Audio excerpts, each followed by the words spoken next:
What is up? As you guys know, I've recently been getting into fly fishing. So I went on Amazon and I picked up a Sougayilang travel fly rod. I grabbed this guy because it was an ultralight, and in this area where we're at in California, most of the trout tend to be a little small and we're in smaller water. So I grabbed this thing. It came with an awesome travel case and everything I needed to get started.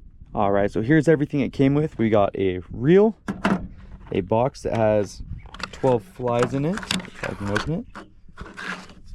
There we go. We got an 8-piece 2-weight ultralight rod and backing, and then I have the fly line or float line already on here. It didn't come with extra flies, I just had those, and then it has the hard case, which works great for flying, which I need. All right, first thing I noticed with it is it's got a lot of whip at the tip, so that should make it cast very well here. But I'm throwing on a San Juan worm. Got it rigged up. Let's see what we can do. And first thing I noticed when I got to this river is it is extremely low. This little pond right here usually is flowing, and that water is usually about 2 to 3 feet higher. So it's going to be really hard with that ultra clear water and really low water as well as warm water. So the trout aren't going to be very active, and they're going to be very skittish because they'll be able to see me coming from a mile away. Also, I'm surrounded by trees, which is not ideal. The rod itself was casting great, as you can see right here. The only problem is with the close proximity to the trees, it was really hard to get a really effective cast. And you'll see right here that I actually ended up, on one of my first casts, I ended up breaking off that San Juan worm on a tree behind me. So that was smooth, but the thing casted great. And then I ended up actually hooking my first trout on this rod. It handled it well. I mean, like I said, this is an ultralight rod, really small. And this fish was also ultralight and really small. But I was stoked to get my first trout ever on the fly. There it is, a little trout in the mountains of San Bernardino. Beautiful, beautiful fish. And I was just tossing it up in the current and letting it drift down. And you can see again here how small and slow this water is moving. And it's really warm, and I'm just trying to get up in these little holes up behind some of the rocks, and I'm just twitching the fly as much as I can to try and get a bite or entice one. But I'm doing a lot of flip casting. There we go, good cast. Twitch it a few times. And a lot of times I was getting fish to come flash on it, but not much committing, or I was just missing the hits. But yeah, another spot right here where I see a couple fish up behind this rock, so I sneak up and I'm getting some good casts in there. There we go, cast behind the rock, whip it around, and again just could not get any of these little guys to get active, honestly. And you can see just how crystal clear this water is. I had to be really stealth because they could see me coming from a while back, definitely. Right here was the spot that I usually like to fish, and this is how much water was currently there. So not the ideal situation for me. Found another deep hole, and I cast out into the current, and I'm letting it drift down to the deepest part where I can kind of see some fish hanging out. So I'm letting this thing drift super slow, and I'm hoping that I can get a bite. So I'm watching the float line, almost using it as a strike indicator here. And I'm letting that thing drift down. I'm hoping one of the trout will want to grab it as it drifts by. Eventually, I see the fly line dip down a little, and I set the hook on probably the smallest trout I've ever seen. That is the smallest trout I think I've ever caught. All right, so we just got done with spot number 1 here. I think the trout bite was slow because the water's about 10 to 15 degrees warmer than the last time I fished here. So I got a couple little guys on the Sougayilang fly rod. So I'm gonna go ahead and head back and maybe hit some green sunfish. So I got some spots for that, and I might have to give it a shot and see if I can pick up anything there, because the trout bite was a little slow and I don't have time to get up to Utah right now. So we'll go see if we can get something else here. All right, moving spots.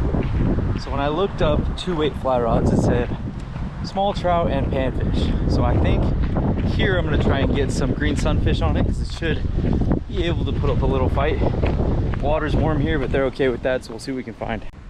All right, some more close quarters action here. A lot of this is hard to cast overhead, so I'm doing a lot of flipping and a lot of slingshots. So I'm casting out, letting this thing drift, and then giving it some twitches here and there to see if I can entice one of the bites from the fish in this creek, which tended to be bluegill, green sunfish. There's some big carp and a few bass, not many. So you'll see me pull some twitches out. And that's usually what's enticing these bites is I twitch and then they just slam it. So twitch, and there you go. You see it get hit. And this one hits it pretty good. And I get my first fish there. Not a green sunfish, but a blue gigi. Hopefully I got it in there somewhere.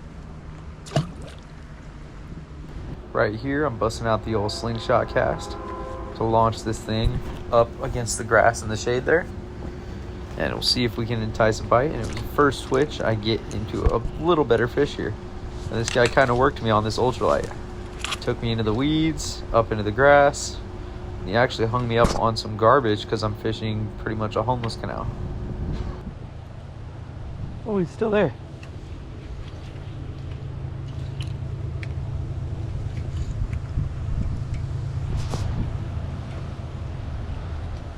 Whoa. And here we have a much better sized bluegill. He absolutely slammed that, so that was sweet. Moved spots here, and first cast down, I hook into another bluegill. Not a giant, but a fun little guy right here. This creek actually is pretty loaded for it being right down from a homeless camp. There he is, and there he goes. You'll see me here kind of whipping it behind, off to my right. I know there's a tree right there, so I'm just kind of whipping it in there, doing a little flip casting. And I get a twitch, and you can see fish on there, and it is another little guy. There he is. Another sunfish, just quick release. And then back in the same spot again, a slingshot cast. All the way into that shaded area. Couldn't really go overhead here because of the trees above me. I would just absolutely lose anything that I hooked really quickly. Just kidding, got him.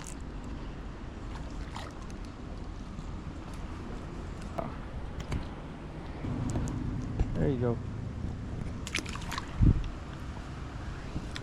Oopsie.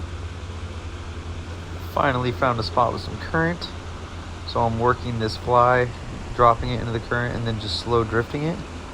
And as I'm twitching it, it ends up actually getting slammed, and I set the hook and launched the fish into the trees.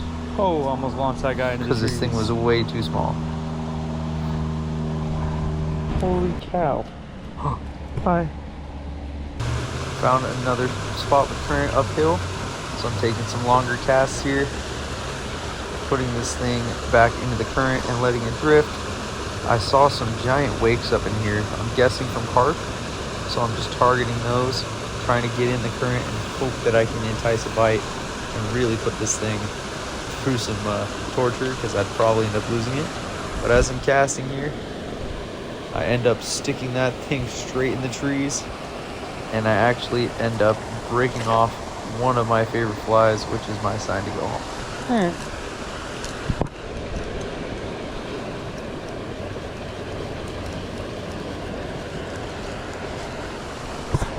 Guess that's a sign to call it a day. All right, had a lot of fun fishing with this thing. Had a lot of good things about it. My favorite was that it came with everything I needed to get started. It had flies, it had the rod, reel, backing, everything you needed. It was a little bit light, but that's what you get with a 2.8. So if you're trying to get bigger trout, I'd probably go a little bit heavier. This thing was fun for an ultralight setup and a blast to use. I'll have the link down below, and please like and subscribe to support the channel.